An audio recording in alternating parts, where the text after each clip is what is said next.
Hi, everyone. Here in Myrtle Beach, still with my family and having a great time. But I was just watching a documentary on the Alamo, and I just it brought back a story that I wanted to tell you about the Alamo. And we've all heard about it. Remember, it was that epic battle well before the Civil War, and in March of 1836, right in San Antonio, during the fight to secure independence for Texas, where after a 13-day siege on the Alamo mission by Santa Anna's Mexican troops killed all of the Texan defenders there. And maybe you've been to San Antonio and visited the Alamo, and if you've been there, you know it's much smaller than you imagined it to be. At least it was that way for me.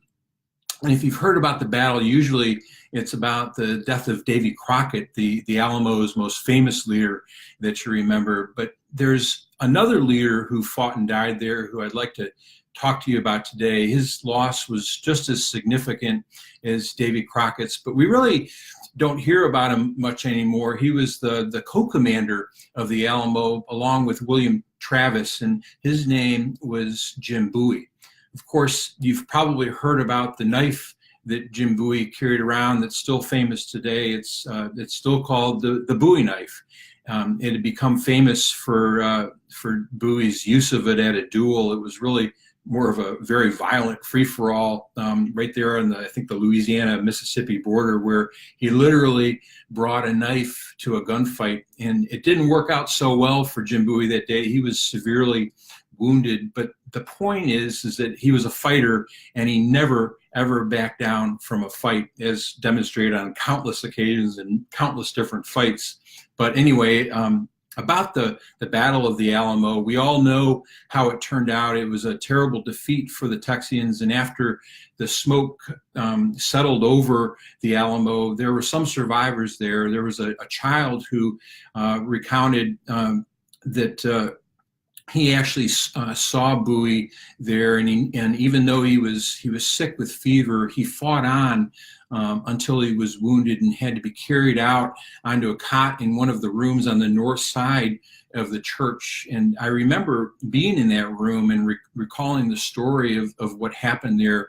It said that Bowie fired his rifle and his pistol at the enemy from his cot until they closed in on him. And as they made their final rush toward him, he rose up in bed and he buried his knife into the chest of one of the enemy soldiers, just as another of the soldiers fired a shot that killed Bowie there. Jim Bowie's body was then hauled out to the courtyard, and it was riddled with bullets and stabbed with bayonets and sabers until an officer stopped them from doing that.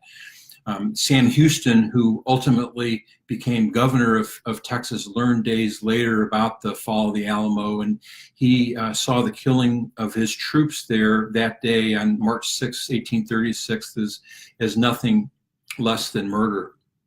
So there's a lot of things that we don't know about the Battle of the Alamo, and there are a lot of other accounts of Bowie's death that are floating around out there. So we may never know exactly what happened, but one thing is absolutely certain, and that is that Jim Bowie was a great leader, and he sacrificed himself in that battle, knowing full well that he was going to be killed at the Alamo.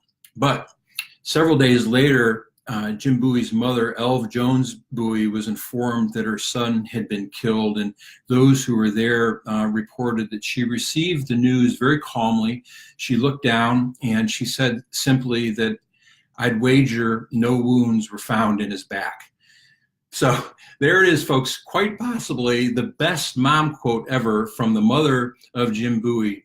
She knew her son, and to her there was no doubt whatsoever how he died. And because she knew her son so well, she also knew that he was killed facing the enemy and putting up the very best fight for his country that he possibly could. So anyway, I thought you'd like to know, and never forget to remember the Alamo.